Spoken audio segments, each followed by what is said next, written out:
Hello, everyone. Happy Monday. Welcome to the last video episode, however you want to call it, of Talking March Madness. I am Miguel Mike Medina. This is my partner, Avery Jones. Avery, the national title game is here. How do you feel? It's been a great tournament, Miguel. Thank you for having me on this journey of March Madness 2023. And with the title game set, I hope it's going to be an interesting one. I really do. Yes, and before we get started, after 4 decades, Jim Nantz, sports broadcaster, Mr. March Madness, as I like to call it, will be calling his last game tonight. And it all where it started. He started his career at the University of Houston, and he'll be calling his final game in Houston. So it's been an incredible career. I've been fortunate to hear him call for the last 22, 23 years of March Madness. So Jim Nantz, who I respect a lot as a sports broadcaster, very versatile. He over-prepares for his job, which I admire. And it's just been an incredible journey. So my question to you is, what does Jim Nantz mean to you as a person that you would tune in, whether it's football, basketball, or even golf in that matter? What does he mean to you as a sports broadcaster? I think Mr. Nantz has this ability, like a lot of sports broadcasters, that their voice becomes part of what we're watching. For example, the Miracle on Ice. We always know whose voice that is. That's Al Michaels' voice. With Mr. Nantz, he's synonymous with college basketball, almost like Dick Vitale, even though he's more of an analyst, but still he calls games that we love to hear his voice. We know we're going to tune in and watch a great game if we hear his voice. So, especially being a college basketball fan, growing up with college basketball, learning about the game, and to know that during a tournament, we hear his voice. On a championship game, we hear his voice. We know we're going to see something special because he's there.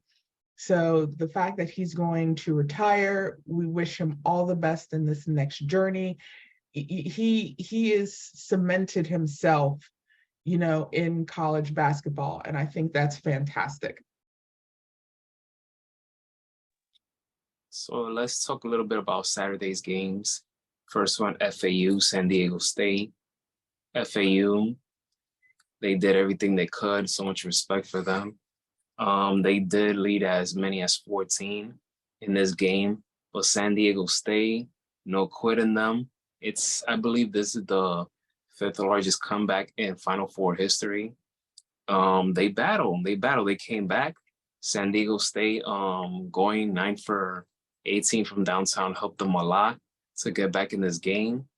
And what can you say? You got to tip your hat to San Diego State.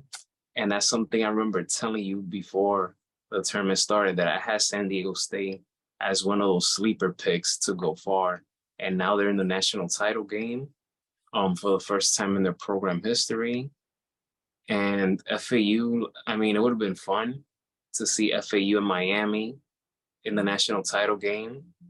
But San Diego State, being well coached by a guy that has been there before. For those of you who don't know, Fab Five, assistant coach, Fab Five. So, but much credit to San Diego State. Take it from there, Avery. You can't be more right, Miguel. San Diego State is one of those sleeper teams that I hoped would have gone far, and you're right, picking them proved to be golden. But like anything when it comes to tournaments, remember the name Lamont Butler. He is probably going to be in the nightmares and night terrors of the FAU Owls for a few years. But you're right, FAU led as much as 14. They had this game on lock, but you're right. The Aztecs, they did not quit. They didn't quit. They kept battling. They kept battling. And you're right. When you go downtown, you want to make sure you hit those buckets. And it was a great game. Even the Owls said that this game put them on the map. I really foresee FAU being in these tournaments. They won 33 games, I believe. They were coming in as a ninth seed. I believe they won their conference, which got them there. So we'll see them. We'll keep seeing them in a couple of years. So, and hopefully the more we see them, the more they grow. They made it to a Final Four. So, at this point, it's always a Final Four, hopefully a national championship game. But they have a great program going on right now. It's working for them. A tweak here, a tweak there. The growth will happen. But it's San Diego State's time to shine, and they are going to take all that heart, that grit, that determination, and they're going to give it to the Huskies. And I really, really hope they do. Yes, I'm definitely want to see more of FAU going forward. This tournament definitely put them on the map. I really hope that they become this program that they will battle year after year after year. So I hope FAU continues that route. As for San Diego State, I hope they win tonight. They go up against UConn, and that will lead me to the next one, UConn versus Miami. Unlike Gonzaga, I respect and admire Miami for not quitting. Miami battled. They got as close as 8 in the second half, but UConn was just too much. Second chance points, those offensive rebounds, those 3-point shots, it was just too much for Miami. And I felt that Miami, it was one of those where they just ran out of gas in that second half. I mean, look at the teams not to make an excuse, but look at all the battles they had to go through with Texas, with Houston. I mean, these are not scrub teams. These are really good teams. So it's just that when it came to UConn, they battled. They made it interesting in the second half, but it was just too much of UConn. And UConn held Miami to, I believe, 32% from the field, if I remember correctly. But this UConn team is just on a mission. So that's why you have UConn and San Diego State tonight. And let's see who wins, but I want San Diego State to win this game. What do you have to say about UConn and Miami? That was a bit of a disappointing game, but at the same time, something you should expect from UConn from the way they have handled the tournament. And you're right, the Hurricanes battled and battled and battled, and like both teams' mascots, eventually a hurricane will run out of gas once it hits, landfall and mountains. And that was the UConn Huskies. And the UConn Huskies just took the Hurricanes and just mercilessly just played really great defense. Miami had, you're right, some really great games against some really great teams. And it was almost like they had everything, but then they just ran out of gas. They were just pedal to the metal in the beginning instead of kind of the slow but steady wins the race. And they just ran out, and UConn just took advantage of that, scoring from the field, making free throws, playing really great defense. In a way, I thought they were playing conservative, but at the same time, they were pressuring Miami the entire game.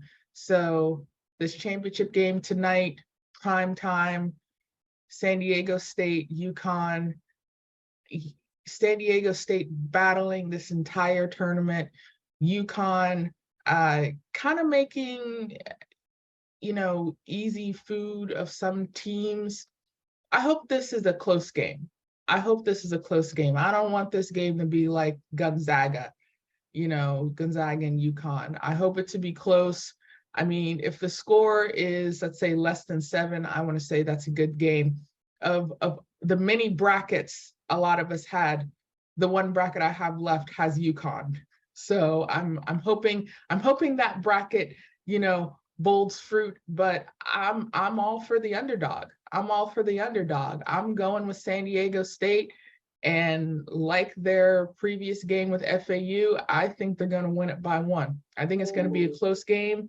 And just like I said, we'll see a lot of FAU in the future. I think we are going to see a lot of San Diego State in the future as well. My prediction, I have San Diego State winning by 3 against UConn. I'm not afraid to say it, but I'm rolling with San Diego State. They've been my sleeper pick for this tournament, and I love their defense. I love how their chemistry is. I love their coaching. They're well coached, like I said. I won't underestimate UConn because I've seen what they've been doing this tournament, but God, please, no blowouts.